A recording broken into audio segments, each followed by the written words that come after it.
Hello everyone! Ayan, nandito pa rin po kami sa Lingap Center ni Kuya Bobby TV 143. Ayan, tingnan nyo guys, ang dami niyang alagang manok. Kaya mga nasa likod ko, alaga niya yan guys. And ayun na nga, habang nagpapahinga ay naisip namin na manguha uli ng bayabas. Dahil nga po maraming bunga ang bayabas dito, yung iba hindi ko na maabot. So, umakyat na lang ako guys.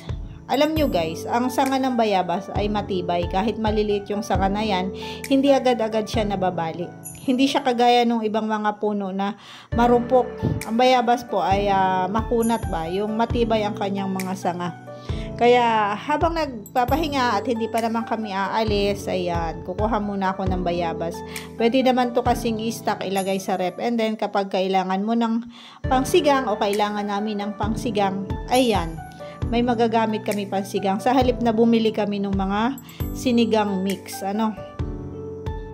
Ayan, naalala ko na naman guys nung kabataan ko, nung elementary days. Ayan, sino mga nakakaalala guys, yung mga nag-aral sa probinsya. Ganito ang senaryo, 'di ba? Yung sa tanghali kapag vacant, pupunta muna sa bayabasan at doon mangunguha ng bayabas or di kaya ay kakain sa silong ng bayabasan. O di ba? May mga biruan pa nga nun, kaya hindi ka nakapagtapos ng pag-aaral kasi lagi ka sa bayabasan. And sa uwian guys, bago makauwi sa bahay, dadaan muna sa bayabasan. Ganon yung mga nag-aral sa probinsya. Sino mga nakaka-relate dyan? Ako kasi talaga guys is laking bundok.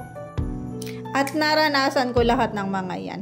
Hindi lang punong bayabas nun ang inaakyat ko. Puno ng sangtol, puno ng katmon, at kung ano-ano pang puno. Kasi po talaga dun sa amin, sa probinsya, sa Quezon, ay maraming mga puno na pwede mong kainin. And mga bundok-bundok nga. So, maraming mga pagkain na hindi mo nabibilhin. And fresh talaga from the tree. So, ayan, bumaba na ako guys kasi marami na nga akong nakuha. Nakaipon na kami ni Maria Cusinera ng mga bayabas. And ayun na nga, after ko manguha ng bayabas, ay sabi ni Maria Cusinera, marami daw kangkong sa labas ng Lingap Center ni Kuya Bobby. So actually nakita ko na rin yun kanina nung dumaan kami doon, maraming kangkong.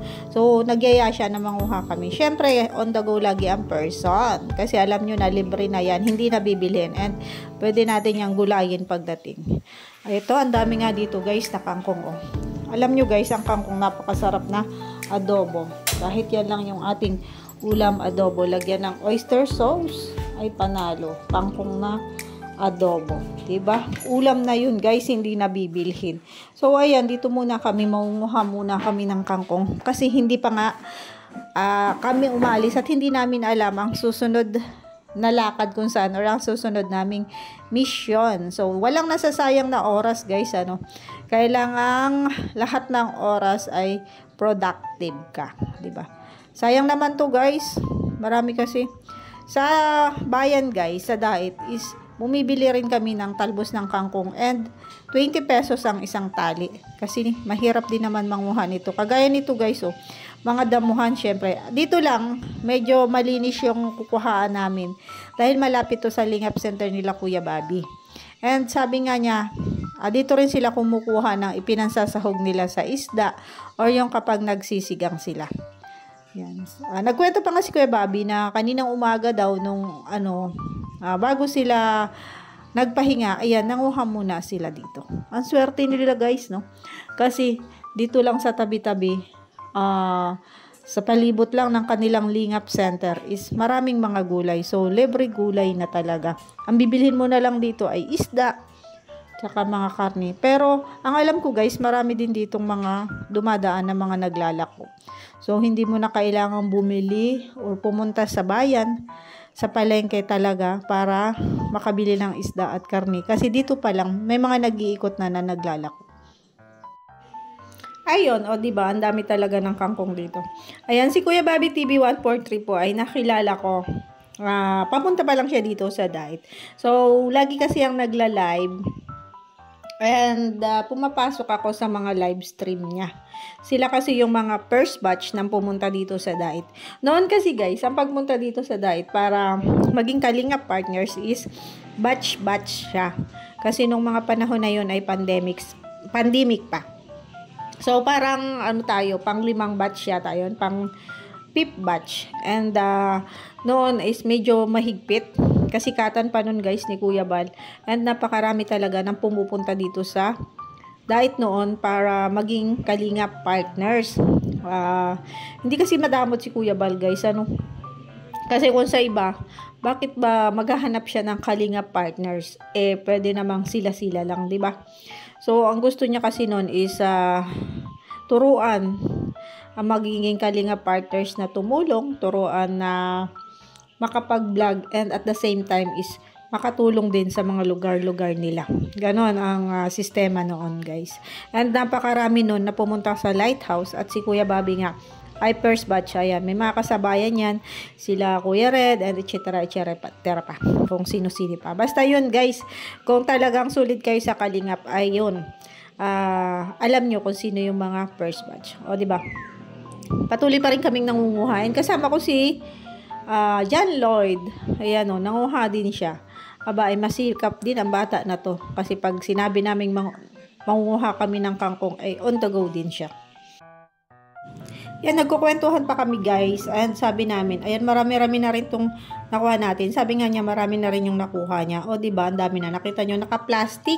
Akala mo naman talaga, may handang plastic. Pero ang totoo, nanghingi lang talaga kami ng plastic kay Kuya Bobby. O, diba?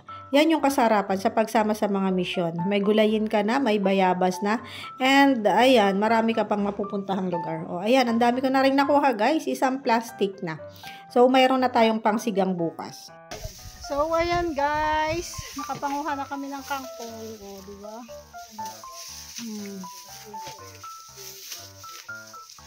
Thank you so much po sa lahat ng nanood ng aking video. Salamat po dito kay Kuya Bobby. At may libreng kangkong at bayabas.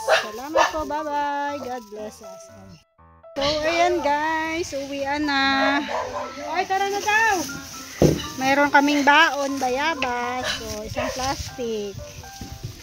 Diba? Ay, hala. Bulog na si sombrero ko.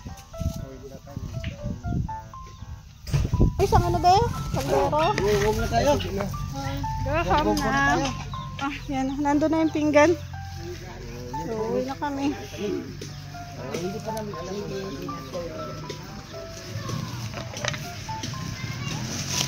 Thank you, Kuya Bobby. Salamat sa bayabas. Thank you, te. Salamat sa bayabas.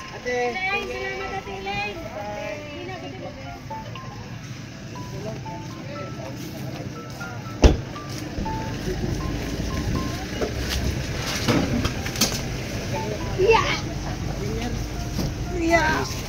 Nasa na yung kangkong ko? Sa ilalim. So, ayan. Next, naman kami? Next destination, hindi namin alam kung saan. Thank you so much sa lahat ng nanood. Thank you sa lahat ng mga hindi nag-i-skip ng ads. That's all. Bye-bye.